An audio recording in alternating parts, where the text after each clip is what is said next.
Sites that one might have visited on the internet. Yes. Would it be fair to say also that what one views, what pages one has visited, might in some ways be indicative of what one is reading? Potentially, you're right. Even if you don't see where they went on the page, that they went to ESPN or Fishing Magazine, gives you some indication of their interest. Yes. Individually and collectively, you can find out a fair amount about a person, especially if you're able to review what it is that they've been reading for a certain period of time. Right. The only reason I'm hesitating is, as I understand it, we can't look at, all we can get is the websites visited, not where they went on the page or what they clicked on. But it does give some indication of your interest, just like who you call gives you some indication of your interests.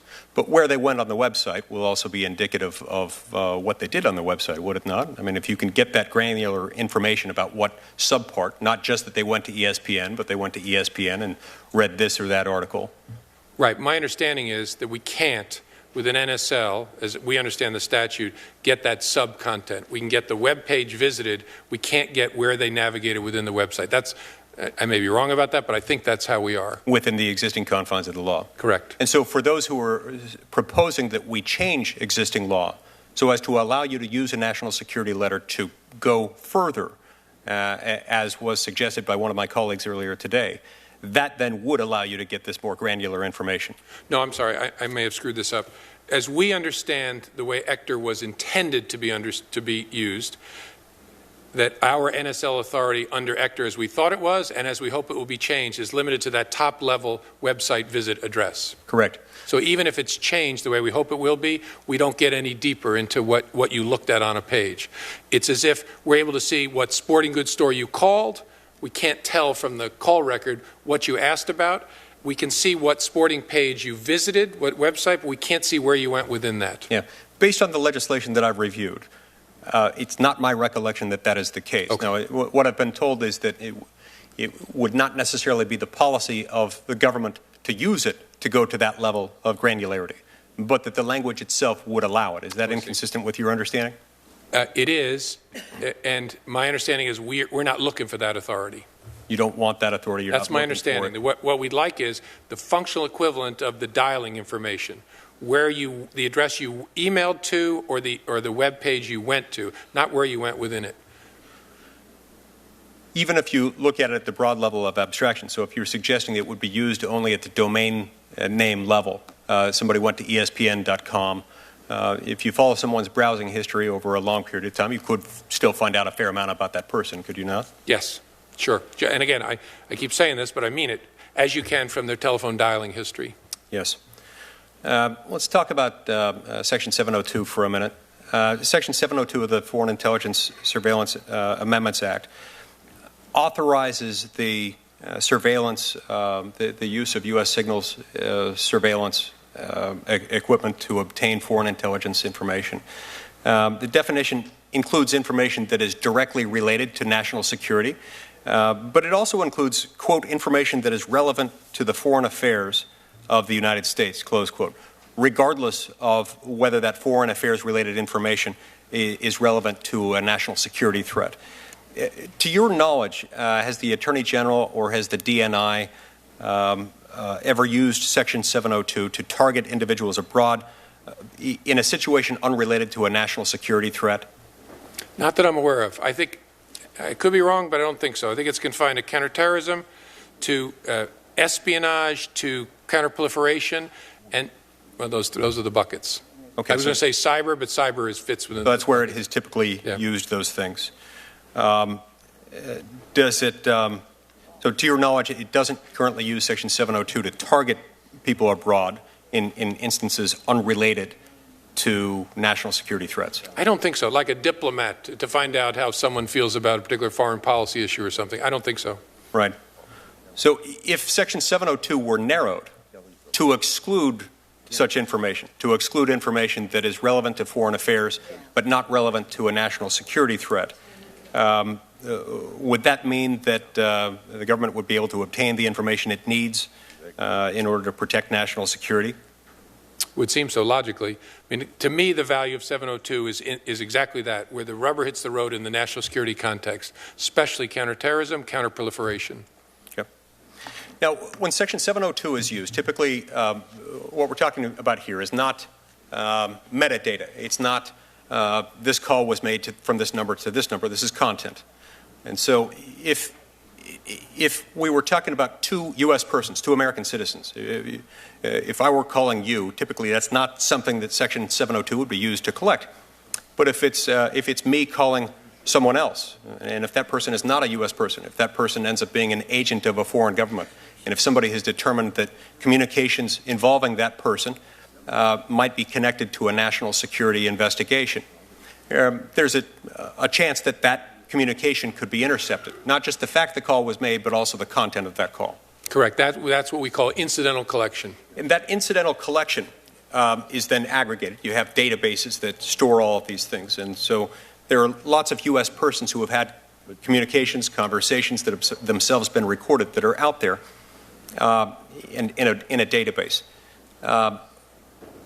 Can you search that database for communications involving specific U.S. persons without getting a warrant? Yes.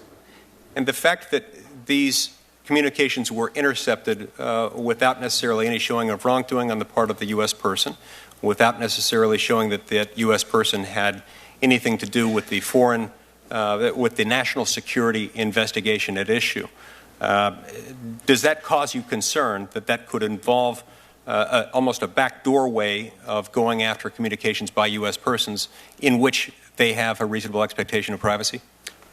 It doesn't cause me concern, but it may be because of the way, what I can see from where I am. I understand the question, though.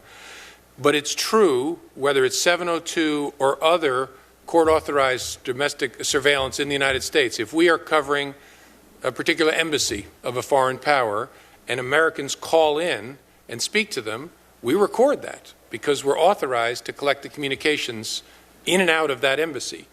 And we store all of those in a database, or we have lawfully collected those, even though the American who called wasn't a target.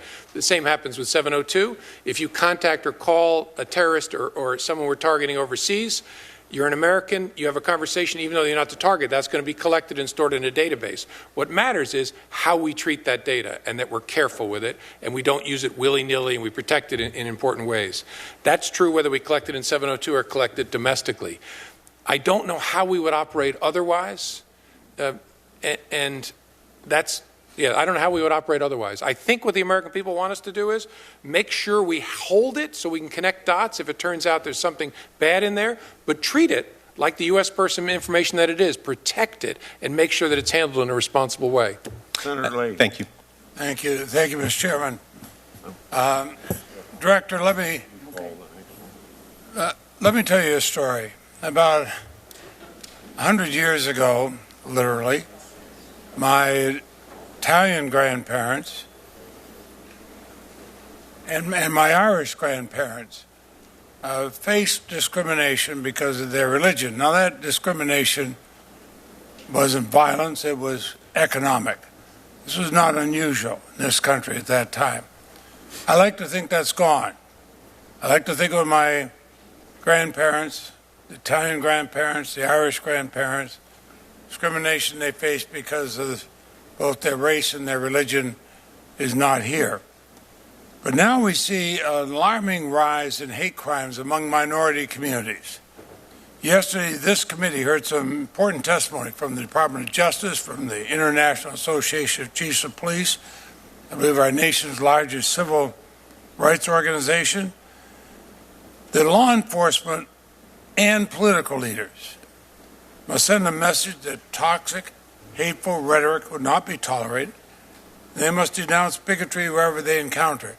Even as a child, I was taught that. We are never to discriminate against anybody because of their race or their religion. Now, what bothers me, let me show you this.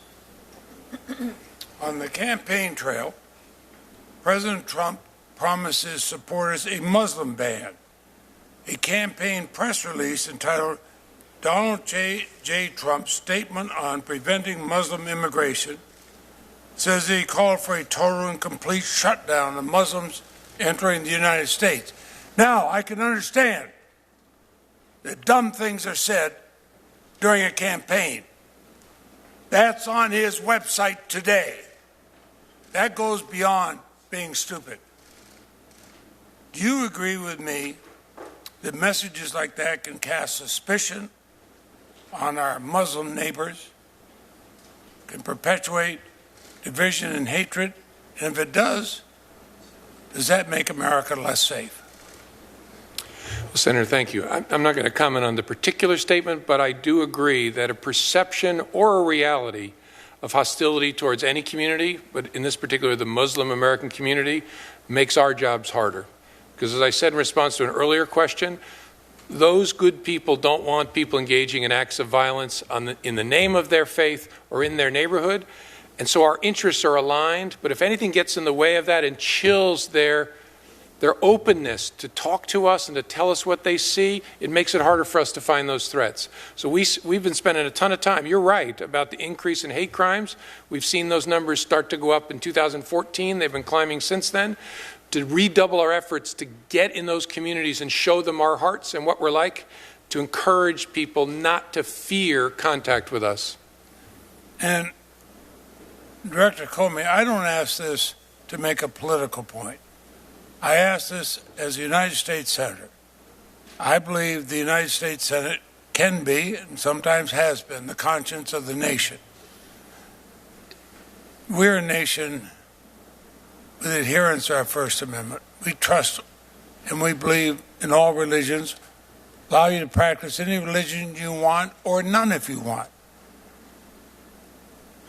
I worry, whether it's the Muslim religion or any other, you have religions where people believe in it, they should not be condemned, the actions of a few.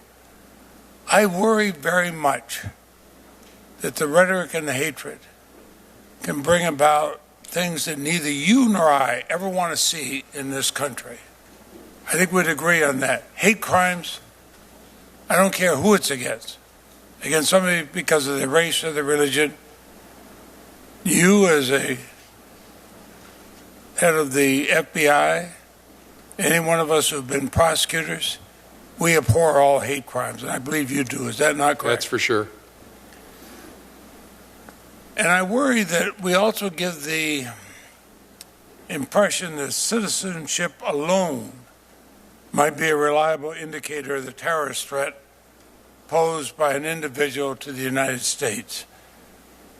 I think of the Oklahoma City bombing, one of the greatest acts of terrorism in our country, done by an American citizen who'd served, I believe, honorably in our military. So would you agree that citizenship alone is not a reliable indicator of a terrorist threat posed by an individual to the United States? Correct. Most of the people that I talked about that we have open cases on are American citizens. Thank you. In fact, the Department of Homeland Security, we've heard from them, they have an assessment from the Office of Intelligence and Analysis, concluded that citizenship is unlikely to be a reliable indicator of potential terrorist activity. Do you agree with that? Yes. Thank you. Another matter, Chairman Grassley and I have worked to address the concerns related to the FBI's hair and fiber analysis testimony has been flawed. I think we all accept in the past. Investigation began, I believe, 2012 after 3 men were exonerated here in Washington, D.C. because the FBI analysts gave inaccurate testimony. In order to review more than 3,000 cases, the FBI has reached out to officers that originally prosecuted these cases, and I appreciate that. I remain concerned that cases remain closed if you don't find the transcript right away. I've asked you this question in writing. In any cases where there's a missing transcript, will you commit to have an FBI conduct an in-person visit to obtain whether there was information that was used and possibly faulty analysis by the FBI that might have brought about a conviction? I'm sorry, an in-person visit? Well, to the prosecutor's office, whoever else may be involved, if you don't have a transcript, an in-person visit to say, okay, what do your records show? Did you use analyses that may have been faulty from the FBI and bring about the conviction? I see. I don't know enough to react to that now and commit to it now. Can I follow up with you to see how we're thinking about that? Will you follow up? I will. I've written to you. Okay, thank you. Thank you. Senator Leahy. Senator Whitehouse. Thank you. A couple of quick matters. For starters, did you give Hillary Clinton, quote, a free pass for many bad deeds? There was a tweet to that effect from the president. No, that was not my intention, certainly. Well, did you give her a free pass for many bad deeds, whatever your intention may have been? We conducted a competent, honest, and independent investigation, closed it while offering transparency to the American people. I believed what I said. There was not a prosecutable case there. With respect to the question of prosecution for classified material, is the question of the consequences of the disclosure, i.e. the harm from the release or the actual secrecy of the material, considered in a prosecutive decision? In my experience, it is, yes. Because there's a great deal of material that, while technically classified, is widely known to the public, and because overclassification is a very significant problem within the executive branch, correct? Correct. And DOJ reserves prosecution for the most serious matters, in my experience. And that would have been evaluated also in looking at Secretary Clinton's emails. Yes. So although they were classified, they may not have caused any harm in terms of who saw them. Well, let me not make it specific to that. There are emails that could be classified and cause no harm if they were disclosed. Yes, that is the case. It has been disclosed and publicly reported that there was a 2-day interval between the FBI interview of Michael Flynn related to his conversations with Ambassador Kislyak and then Deputy Attorney General's report to White House counsel about those calls.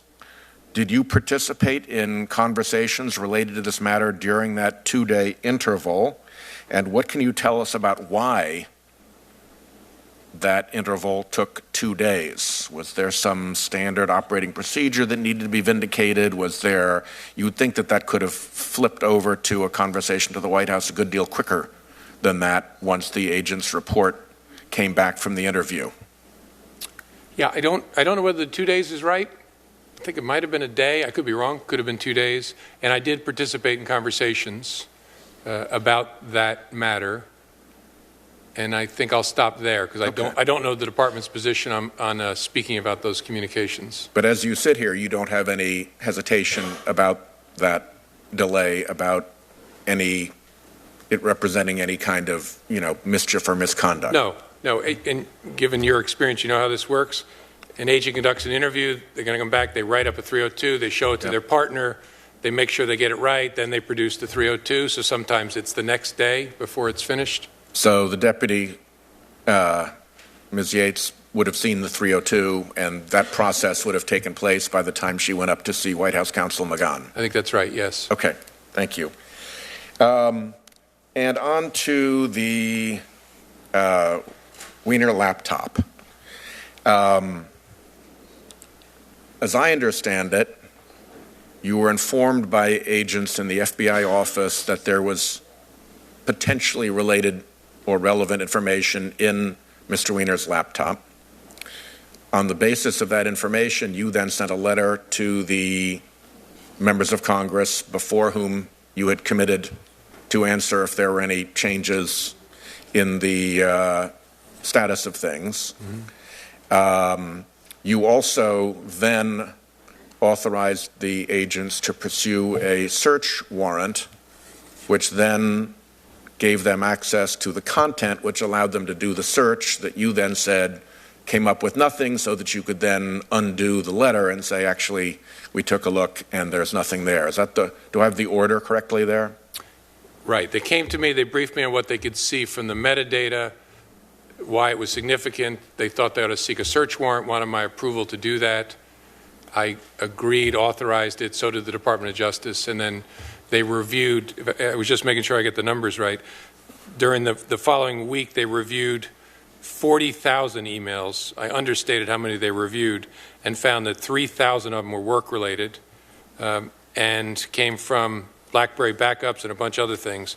And My the question is 12 of them were classified, but we'd seen them all before. And so they finished that work, they briefed me on it, and say it doesn't change our view, and then I send the second letter. Did any of those classified emails create national security damage?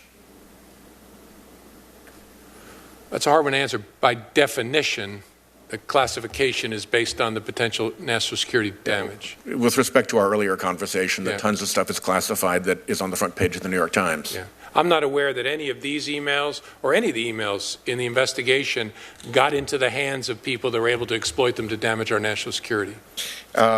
So let me offer you this hypothetical. They come to you and say the metadata shows that we have potential information here that could be relevant and could cause us to reopen the information. It would seem to me that it would be as sensible at that moment to say, how quickly can you get a search warrant and how quickly can we get an answer to that question, because I made a promise to people in Congress that I would get back to them with this information, and if there's anything real here, you need to get on that pronto so that I can answer that question, so that the search warrant precedes the letter rather than the letter preceding the search warrant, particularly in light of the widely adhered to policy of the department not to disclose ongoing investigative materials and the truly exceptional nature of disclosures.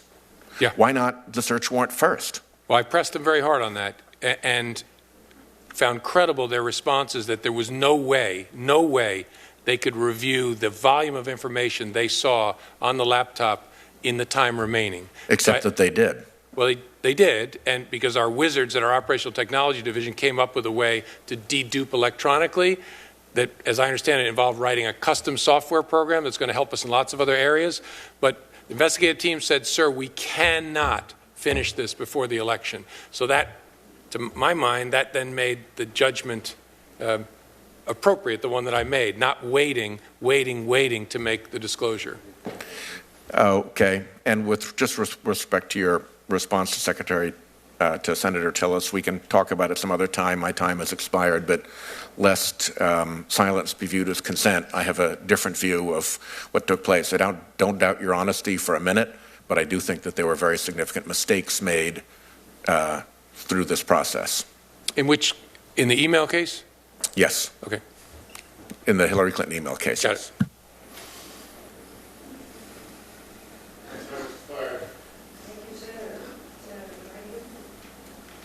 Thank you to the ranking member, and I admire your hanging in there and being made of stone, was it?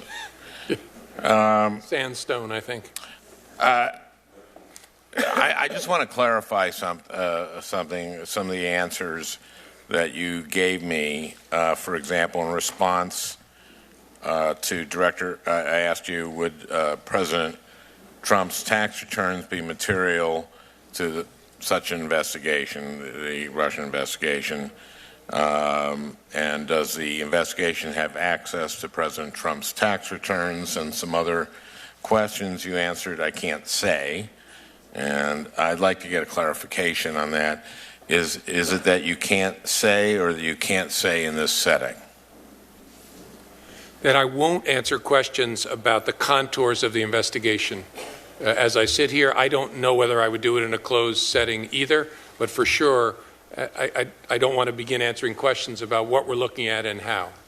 Okay, so I'll take that as at least in this setting you can't do that, and maybe you can elsewhere.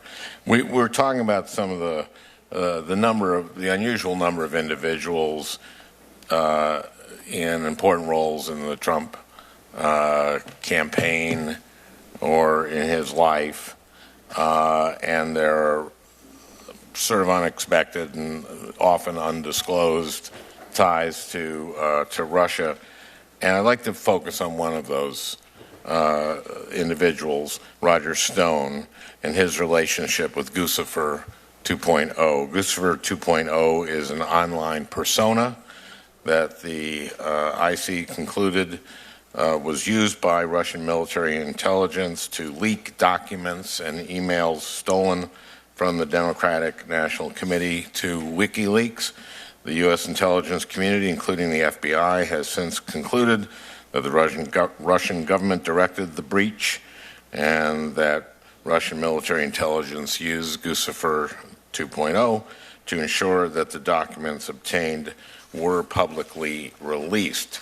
So while Guccifer has insisted that he or she is not Russian, the intelligence community has concluded that the hacker has strong ties to Moscow and was used by Russian military intelligence to leak information about the Clinton campaign and the Democrats that was stolen by Russia. Is that, Director Comey, a fair characterization?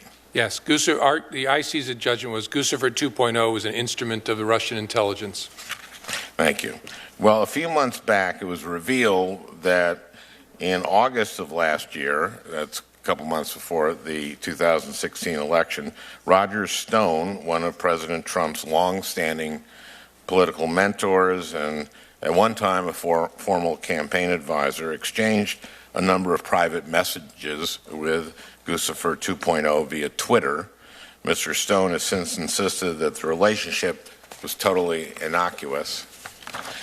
Now, in this series of messages, Guccifer 2.0 and Mr. Stone exchange a number of bizarre pleasantries. Guccifer thanks Mr. Stone for writing about him, and Mr. Stone expresses delight that Guccifer's Twitter handle was reinstated after having been suspended.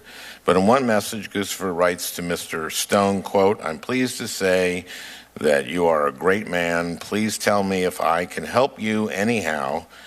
It would be a great pleasure to me." Director Comey, to me, this sounds like a clear offer from a Russian intelligence operative to collaborate with a senior official on the Trump campaign. Is that a throwaway line or an offer to help Stone in some respect? Do we know whether any further communication between Stone and Guccifer took place? And if you can't say here or can't say but you could say in another classified environment, could you make that distinction? I definitely cannot say here. I don't think I would say in a classified environment because it calls for questions about what we're looking at and how. Okay. So, but I definitely can't say here. Okay, well, at the very least, Stone's conversation with Guccifer demonstrated once again that the Trump campaign officials were communicating with Russian operatives. What is less clear, however, is whether the Trump campaign ever provided direction to Russian operatives or were aware that specific actions were being carried out to influence the election. For example, it has been suggested that last year the Russians used thousands of paid trolls, human trolls, we know this, and botnets to flood the internet, particularly social media, and with fake news aimed at influencing the election and favoring President Trump. I'm curious whether such actions were part of a coordinated effort. Is there any evidence that the Trump campaign assisted or directed those efforts? That's something that I can't answer here, but I would refer you back to what I said was the purpose of the investigation, to understand whether there were any coordination or collusion between elements of the campaign and the Russians. Of course. And I would point out, too, that that right before the Podesta emails came out, that Roger Stone said it's soon going to be time for Podesta's time in the barrel. And so I think there may be a little bit of a there. Before I end, I just want to, I only have 30 seconds, so I want to say this. I know Senator Cornyn isn't here. I think it's a shame that he said that Hillary yesterday in this forum blamed everyone but herself. She took a lot of blame on herself in that forum, and I think when she referenced what you did and in 11 days before the election, which has been a subject here, that and also the Russian interference, I think she was only saying stuff that other people have said. I mean, I don't think she was saying anything that that a lot of people also think had an effect on the election. So I just think it was a shame that that the senator from Texas, I don't know if he meant to leave that out deliberately, but she did not blame everyone but herself. Thank you, Mr. Chairman. Say, before I call on the next senator, there's two things I'd like to say. One would be for what you promised Senator Cruz about a briefing on the Garland situation, that you would include any of the staff of the committee in on that briefing as well, so we can have a committee briefing on it as well, at least at the staff level. Would you do that? Assuming they have the clearances for it, I don't think that's a problem at all. I'll do that. I guess that's obvious. The second thing is, after we have two more people have second round, before they get done, I have to go, and I want to thank you for being here. Senator Feinstein will close down the meeting. Thank you. Thank you, Mr. Chairman. I think under the previous order, Senator Hirono was ahead of you. Mr. Chairman, I'm happy to follow Senator Hirono. Okay. Thank you. As mentioned earlier, Director, in March, President Trump issued a revised refugees and visa ban executive order that suspended entry into the U.S. from 6 majority Muslim countries. This suspension was largely premised on the claim that, quote, more than 300 persons who entered the United States are refugees are currently the subjects of counterterrorism investigations by the Federal Bureau of Investigation, end quote. Can you provide any additional information on whether the persons under investigation are from the 6 countries subject to the suspension? And are these persons exclusively from the 6 countries subject to the suspension? And if not, what other countries are represented among the population that is currently under investigation?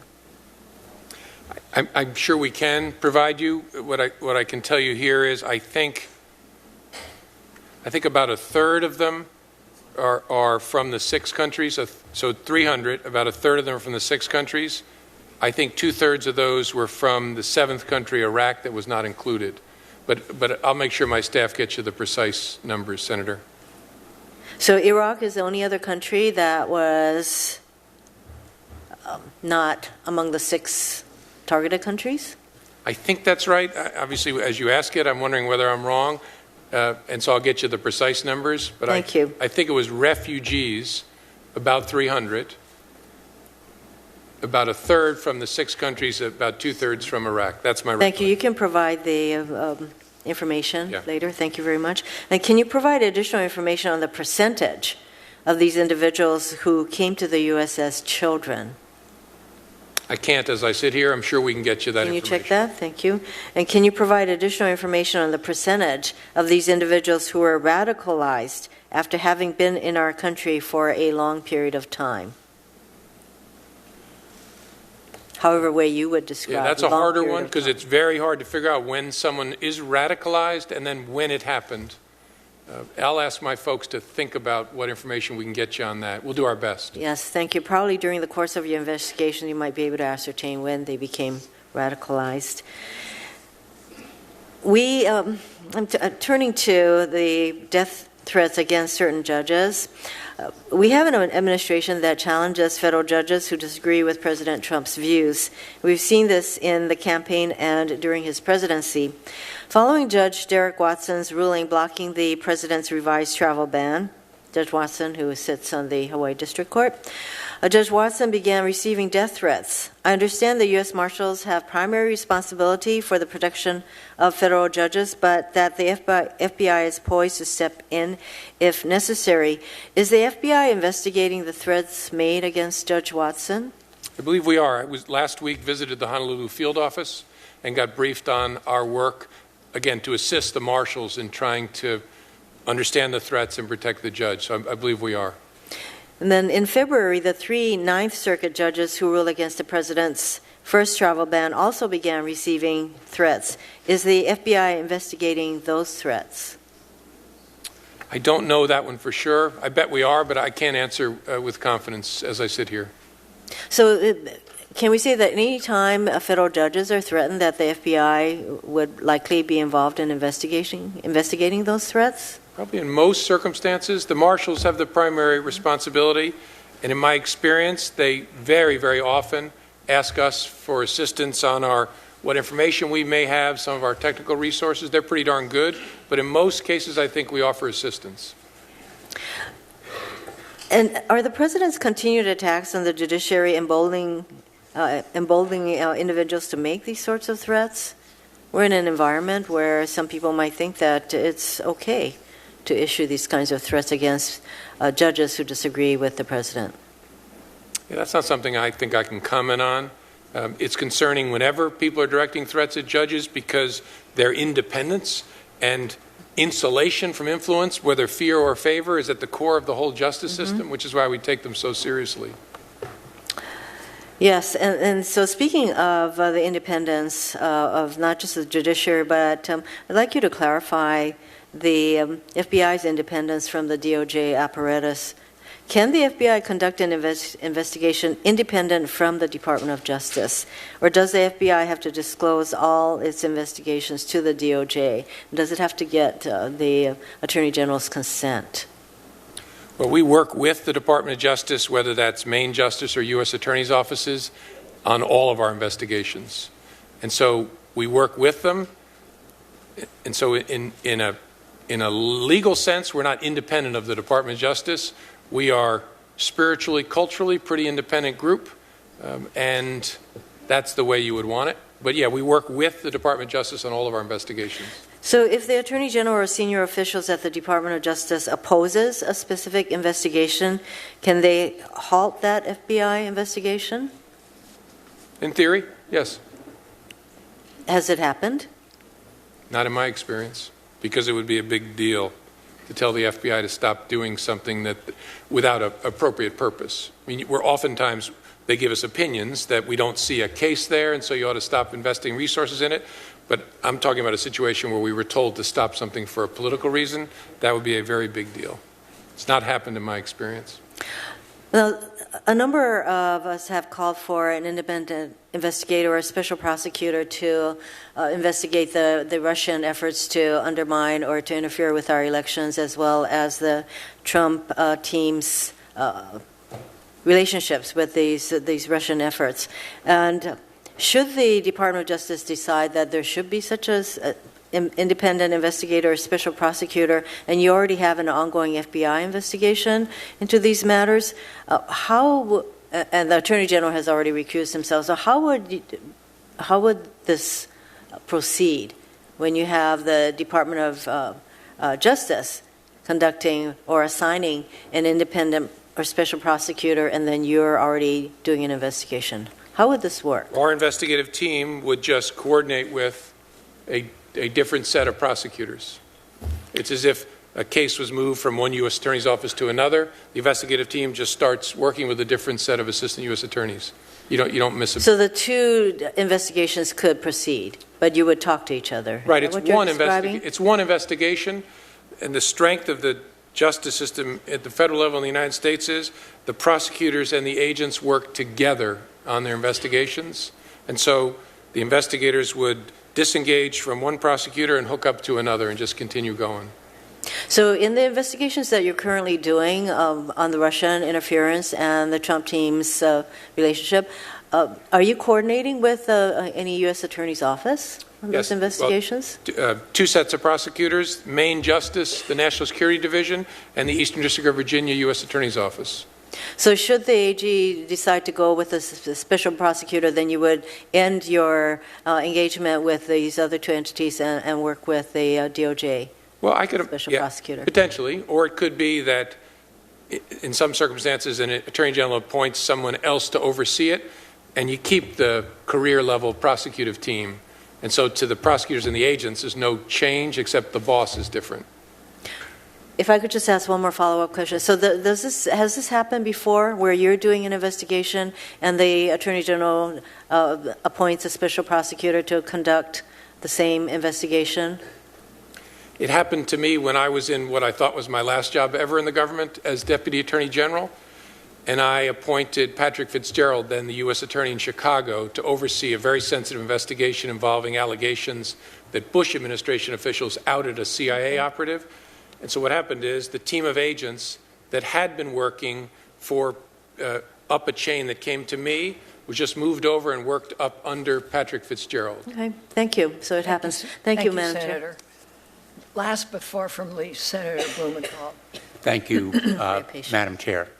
To take the analogy that you began with, I think we're at the end of the dentist visit, or toward the end of it anyway, and fortunately there's no unlimited time that the last questioner can take.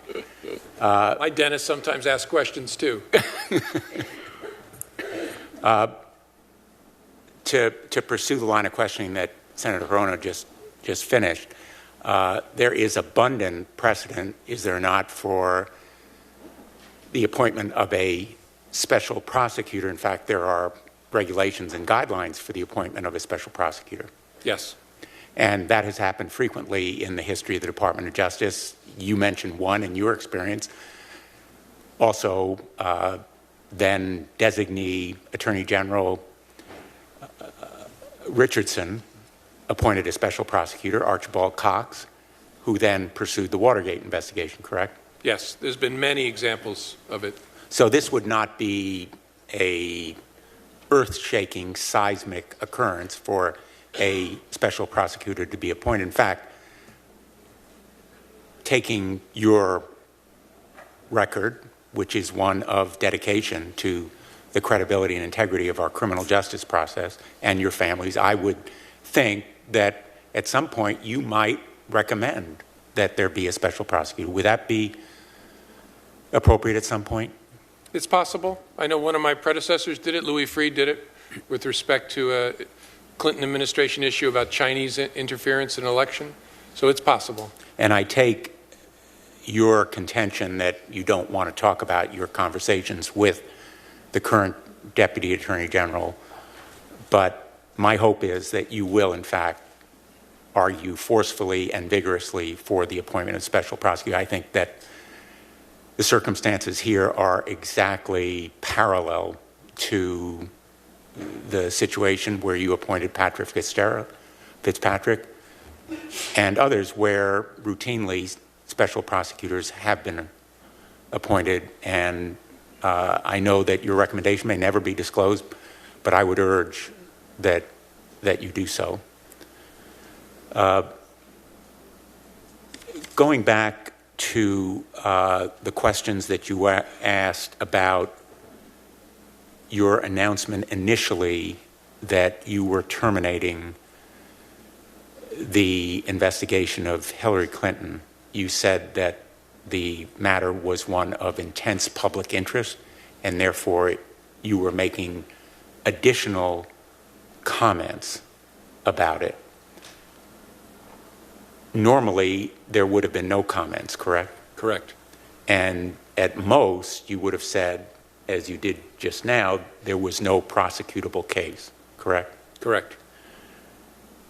And you went beyond that statement and said that she had been extremely careless, I believe was the word that you used, which was an extraordinary comment. Would you agree that the investigation of the Trump campaign's potential involvement in the Russian interference is also an investigation of intense public interest? Yes, I agree. In fact, there are probably very few investigations that will be done while you're FBI director that will be of more intense public interest. And my question is, will you commit to explaining the results of the investigation at the time when it is concluded? I won't commit to it, Senator, but I do commit to apply the same principles and reasoning to it. I just don't know where we'll end up, so I can't commit sitting here. But you would agree that as the FBI director, you would need to go beyond simply saying there's no prosecutable case or there is a prosecutable case? Potentially. When I was U.S. Attorney many years ago, there was actually a rule in the Department of Justice that there could be no report on any grand jury matter or any investigation without permission of the Attorney General or Main Justice. I don't know whether that rule still applies, but speaking more generally, do you think it's a good idea for prosecutors or yourself to be able to comment in some way to explain the results of an investigation? Not in general, I don't. I think it's important that there be, as there has been for a long time, a recognized exception for the exceptional case. I referred to the IRS alleged targeting investigation, which was also of intense public interest, and then I actually had someone prepare for me a chart. The department has done it infrequently, but done it a dozen or more times in the last 5-10 years. It ought to be reserved for those extraordinary cases, but there are times where the public interest warrants it. With respect to the investigation ongoing into the Trump associates' ties to the Russian meddling, has the White House cooperated? With the investigation? Correct. It's not something I'm going to comment on. Have you had any requests for immunity from anyone potentially a target of that investigation? I have to give you the same answer, Senator.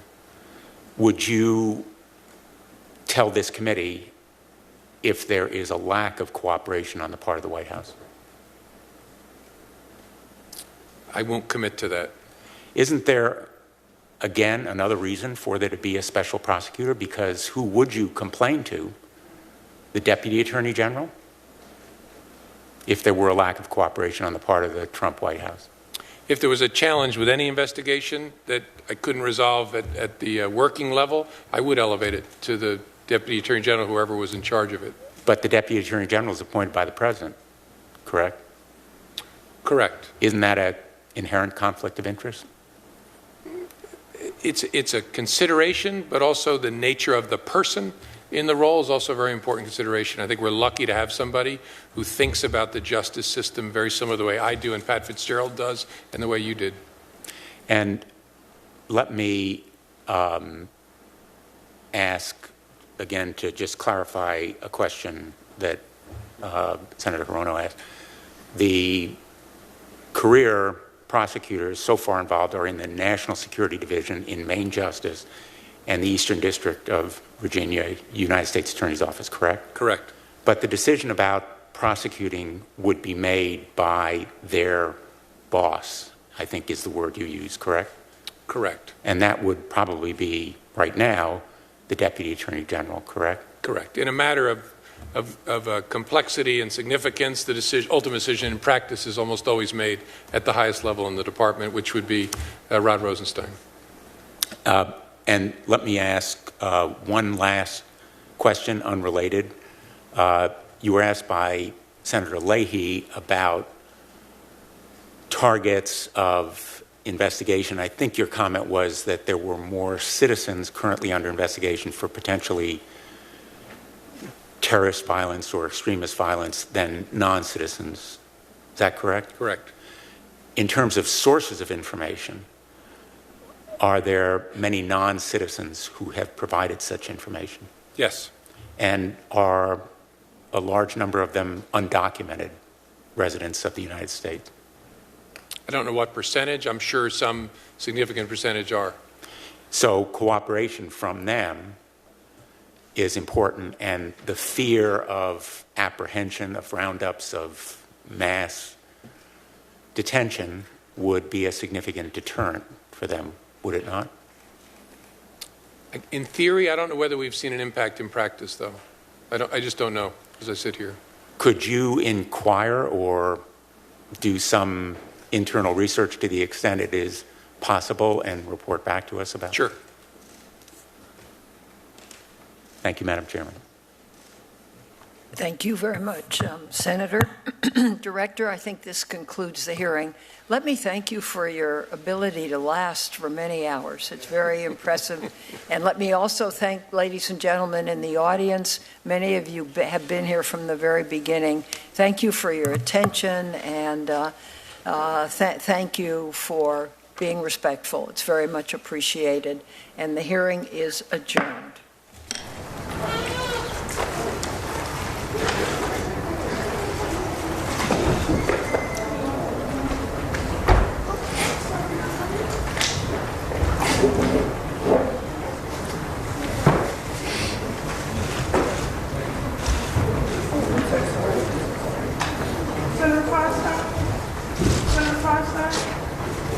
I'm from California out here, one of your constituents.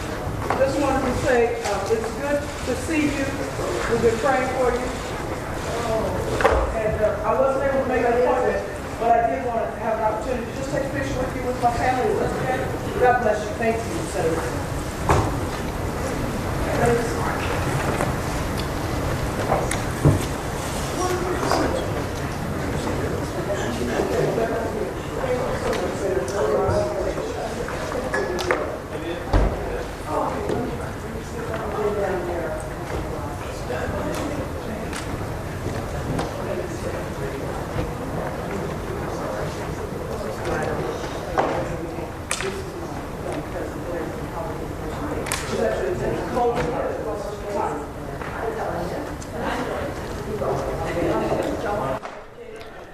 You can watch FBI Director James Comey's testimony today before the Senate Judiciary Committee. Later on, it'll be available at our website. Just go to cspan.org, type in James Comey's name in the video library search box on the home page. The hearing will also re-air later today on the C-SPAN networks. And on C-SPAN today, the House is debating a $1.1 trillion government spending bill to cover the remainder of the current fiscal year through September. Again, live House coverage on our companion network, C-SPAN. And this news item from the Hill concerning the House today, Representatives Fred Upton and Billy Long saying today that they will support the Republicans' Obamacare repeal and replace bill with the addition of a new amendment that Upton drafted. The two Republicans made the announcement at the White House after meeting with President Trump. Both previously opposed the bill, which is backed by President Trump and Republican leaders. Representative Upton said a vote could be held as soon as Thursday. Again, that from the Hill.